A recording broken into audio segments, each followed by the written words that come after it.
갈라디아서 2장 6절부터 10절, 신약성경 303페이지쯤에 있습니다.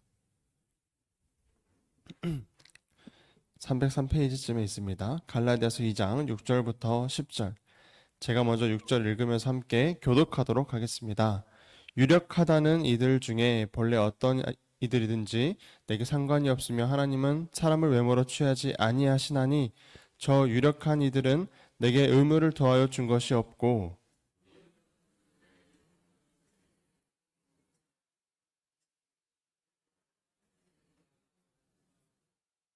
베드로에게 역사하사 그를 할례자의 사도로 삼으신 이가 또한 내게 역사하사 나를 이방인의 사도로 삼으셨느니라.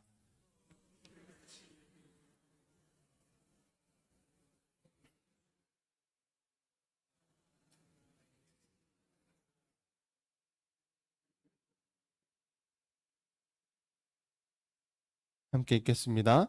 다만 우리에게 가난한 자들을 기억하도록 부탁하였으니 이것은 나도 본래부터 힘써 행하여 왔노라. 아멘, 아멘. 네, 오늘 말씀은 갈라디아서 1장 16절 이후 말씀부터 쭉 이어져서 2장 10절까지의 내용을 함께 나누려고 합니다. 이 전체적인 상황이 말이 좀 어렵습니다. 그러나 차근차근 함께 나누면 여러분 잘 이해할 수 있을 거라고 생각합니다. 먼저 바울 사도는 이전에 갈라디아서 1장 초반 부분에서 갈라디아서에 이 편지를 쓰는 이유가 있었습니다. 네, 쓰는 이유가 무엇이었죠? 바로 이 갈라디아 교회에 거짓된 형제들이 들어왔다는 겁니다. 그들이 들어와서 율법적인 것을 예수 그리스도를 믿는 것과 율법적인 것을 섞어서 이렇게 그 복음을 혼탁하게 하는 일을 하게 됐죠. 근데 거기에 갈라디아 교인들이 이렇게 속아 넘어갔다라는 소식을 듣게 되는 것입니다. 네. 바울은 그래도 갈라디아서 1장 초반 부분에서 하나님께서 자기 마음에 예수 그리스도를 계시하시는 것을 기뻐하셨다라고 말합니다. 자기가 말하는 복음이 제자들로부터 배운 것이 아니라 하나님과 그 아들 예수 그리스도로부터 자신은 계시되었다라고 알게 되었노라고 강조하고 있는 것이죠. 예수 그리스도를 내 속에 계시하셨을 때 바울은 처음의 사람들과 그 혈육과 의논하지 않았다고 1장 16절에서 말하고 있습니다. 또 바울은 자기보다 먼저 사도된 자들을 만나기 위해서 예루살렘으로 가지도 않았다라고 말하고 있습니다. 네, 자기가 예수 그리스도의 복음을 알게 되었을 때 당시의 말입니다. 웬만하면 우리 인간적인 생각으로는 계시를 받은 후에 그리고 회심을 하게 된 후에 예루살렘으로 먼저 가서 사도들을 만나 또 자신이 이런 일이 있었노라고 소개하고 또 많은 이야기들을 예수님에 대한 이야기들을 그 선배들로부터 듣고 배워야 하고 이런 식으로 우리는 생각했을 것 같습니다. 이게 보통은 그렇게 생각했을 것 같습니다. 하지만 바울 사도는 그렇게 하지 않았습니다. 여기 1장 17절을 보시면 1장 17절에서 설명하듯이 사도 바울은 바로 아라비아로 갔습니다. 네. 나보다 먼저 사도된 자들을 만나려고 예루살렘으로 가지 아니하고 아라비아로 갔다가 다시 다메섹으로 돌아갔노라 이렇게 말하고 있죠. 이것은 사도행전의 바울의 회심 부분에는 등장하지 않는 내용입니다.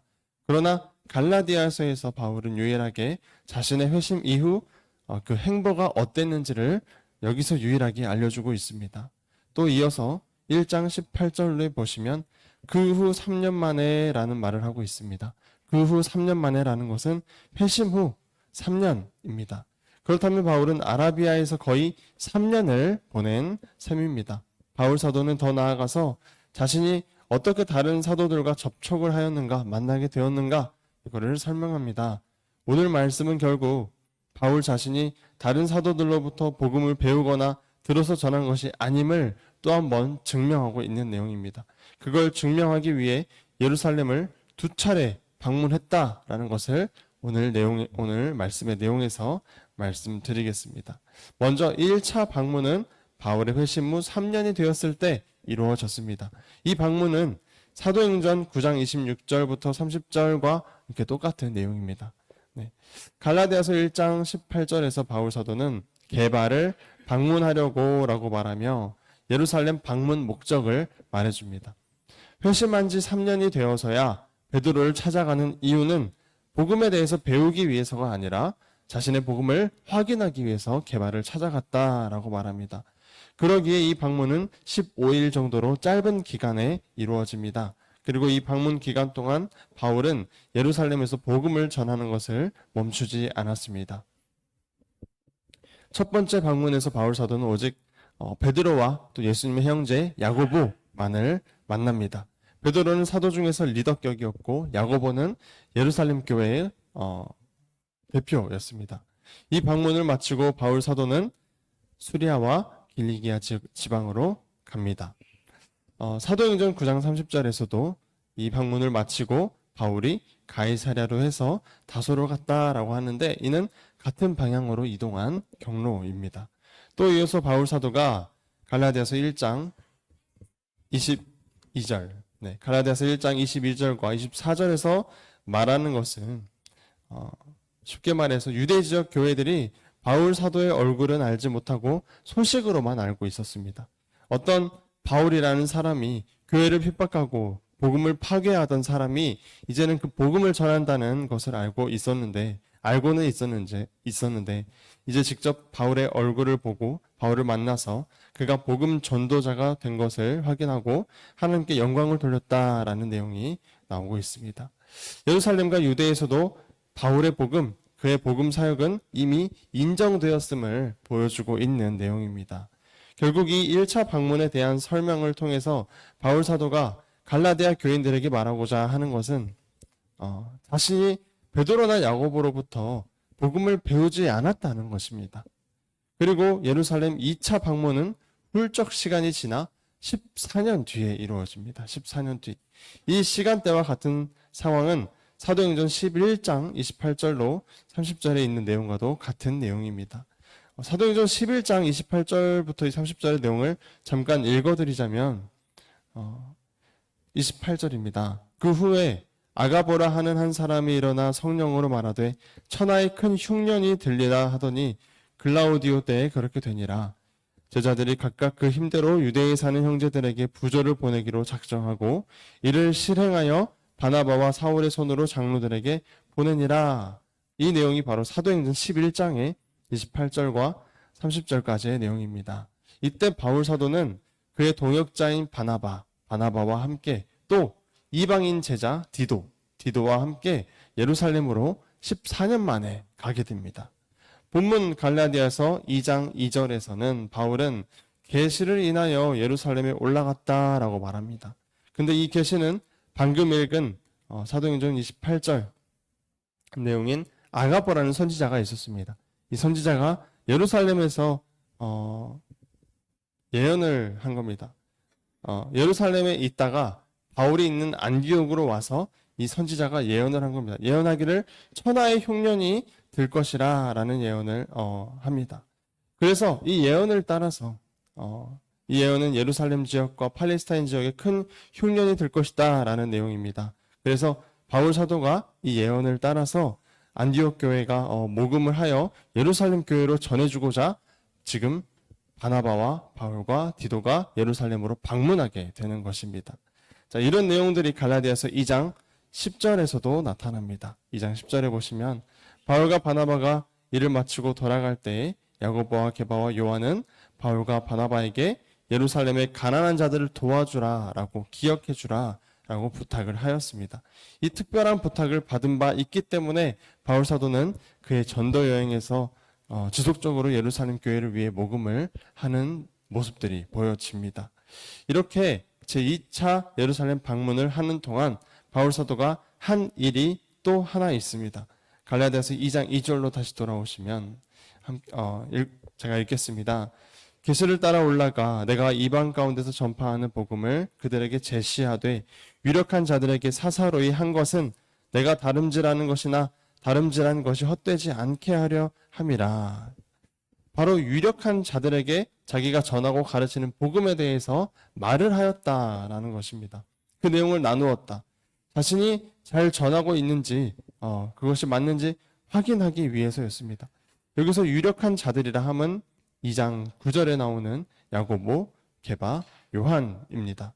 예수님과 가장 가까이 있었던 그들에게 자신이 이방인에게 이런 복음을 전한 지 14년이 되었고 또 자기가 앞으로도 이런 복음을 전할 것인데 이 복음이 확인되어야 할 필요가 있다라고 느껴서 그들에게 또 이 복음의 내용을 알렸던 것입니다. 2절에서 다름질로 표현된 14년간의 자신의 복음 사역이 헛되지 않기 위해 그리하였다라고 말하고 있습니다. 또 한 가지 바울 사도가 갈라디아 교인들에게 지금 편지를 쓰면서 이 상황, 이 예루살렘에 방문하여 그들과 대화한 내용을 가지고 하고 싶은 말이 분명히 있습니다. 지금 갈라디아 교회에 편지를 보낸 이유를 한 번 더 생각해 보자면 거짓 형제들이 갈라디아로 들어와서 뭘 강요했는가 보니 이방인도 예수님을 믿으려면 할례를 받아야 한다라고 강요를 했습니다. 그리고 그 거짓 형제들은 자신들이 예루살렘 교회로부터 왔다라고 말을 하고 있습니다. 예루살렘 교회를 담임을 하고 있는 사람은 지금 예수님의 형제 야고보입니다. 그런 야고보를 직접 만났던 이야기를 지금 사도 바울이 하고 있는 것입니다. 아니 내가 바나바와 디도를 데리고 예루살렘 교회에 가서 야고보와 게바와 요한을 만났는데 이방인 헬라 사람인 디도에게 억지로 할례를 받게 하지 않았다. 예루살렘 교회가 그런 디도를 용납하여 주었다라는 내용을 지금 말을 하고 있는 것입니다. 그리고 이는 곧 거짓 형제들, 자신들이 예루살렘 교회로부터 왔다라고 말하는 그 거짓 형제들, 그 형제들이 거짓된 자들임을 밝히 드러내고 있는 것입니다. 그들은 할례를 받아야 한다라고 주장을 했으니까 예루살렘 교회와 또 그 교회를 이끌고 있는 야고보와는 입장이 다르게 말을 했던 것이죠. 그래서 바울 사도가 2장 4절에서는 이는 가만히 들어온 거짓 형제 때문이라 라고 말하고 있는 것이죠. 그들은 거짓 교사들이자 거짓 형제들입니다. 자신들을 그리스도를 믿는다라고 하지만 실상은 거짓이고 그들은 형제도 아니었습니다. 이들의 정체는 사도행전 15장에서 밝혀집니다. 15장 1절을 제가 읽어드리자면 어떤 사람들이 유대로부터 내려와서 형제들을 가르치되 너희가 모세의 법대로 할례를 받지 아니하면 등이 구원을 받지 못하리라 하니 1절에 이 어떤 사람들이 바로 그들과 같은 자들입니다. 이들은 갈라디아에 갔던 자들과 같은 자들로서 초대교회를 매우 어지럽히던 자들이었습니다. 이런 자들의 의도는 교회에 가만히 들어와서 예수 안에서 우리가 가지는 자유를 엿보고 우리를 종으로 삼고자 하는 자들입니다. 그들은 마귀에게 속한 자들, 스파이라고 할 수 있죠. 스파이. 또 죄에서 자유하게 된 그리스도인들을 다시 죄의 종으로 삼으려는 자들이죠. 바울 사도는 그들에게 한시도 복종하지 않았다라고 말합니다. 왜 그렇게 했을까요? 복음의 진리가 너희 가운데 항상 있게 하려고 그리했다라고 갈라디아서 2장 5절에서 말하고 있습니다. 진리가 흔들리면 모든 것이 흔들리는 것을 바울은 알고 있었던 것입니다. 바울 사도는 진리의 깃발을 높이 들기로 결정하였던 것이죠. 여러분, 그래서 지금 바울 사도가 설명하고 있는 자신의 두 번째 예루살렘 방문 이야기를 통해서 하고 싶은 이야기가 무엇이겠습니까? 우리 2장 6절부터 9절을 쭉 보시면 한마디로 말해서 사도들이 나에게 복음에 대하여 더하여 준 것이 하나도 없다는 말을 하고 싶은 겁니다.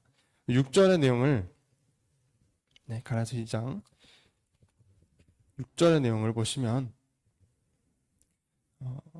예루살렘에 있는 야고보와 베드로와 요한이 바울에게 복음에 대하여 더하여 준 것이 하나도 없다. 이 유력하다는 이들 중에 라고 말하면서 저 유력한 이들은 내게 의무를 더하여 준 것이 없고 라고 6절에서 말하고 있습니다. 오히려 바울의 복음이 이방인을 향한 복음임을 그들이 인정하였다. 알아봐 주었다 라고 말하죠. 8절에서는 하나님께서 베드로에게 역사하사 그를 할례자의 사도로 삼으셨고 또 바울에게 역사하사 이방인의 사도로 삼으셨다라고 말하고 있습니다. 복음은 베드로에게나 바울에게나 그리고 야고보에게나 요한에게나 오직 하나의 복음밖에 없다는 것이 서로 확인이 되는 것이었습니다. 예루살렘의 사도들은 하나님께서 바울에게 주신 은혜를 인정했습니다. 2장 9절에서 하나님께서 바울에게 은혜를 주셨구나라는 것을 인정하면서 그들과 친교의 악수를 나누었습니다. 오늘 이 본문을 통해서 왜 우리가 이런 사실을 알아야 할 필요가 있을까요? 오늘날에도 갈라디아 교회가 처했던 동일한 위험이 오늘날에도 도사리고 있습니다. 복음의 진리를 지켜내려는 싸움은 아직도 계속해서 계속되고 있기 때문에 우리가 이 내용을 조금 알아야 했습니다. 말씀을 마무리하면서 우리에게 닥친 두 가지 위험이 있구나라는 것을 말씀드리겠습니다. 첫 번째는 복음의 내용을 우리가 명확히 알지 못하고 성경을 덮어놓고 믿으려는 경향, 이런 것들이 우리에게 위험이 됩니다. 사단이 자기 조카 사단에게 쓰는 편지로 알려진 스크루테이프의 편지라는 책이 있습니다. 거기서 사단이 이런 말을 합니다. 성도의 관심을 감각적이고 감정적인 것에 묶어두어라. 그게 진정한 신앙인의 삶이라 믿도록 만들어라. 그러나 진정한이라는 뜻조차 물어보지 못하게 하라. 쉽게 말해서 복음의 내용을 정확히 알지도 못하고 감정적인 것에 따라서 이 교회 생활을 하도록 만들라는 것입니다. 복음을 알려고 하지도 않도록 만들라고 하는 것입니다.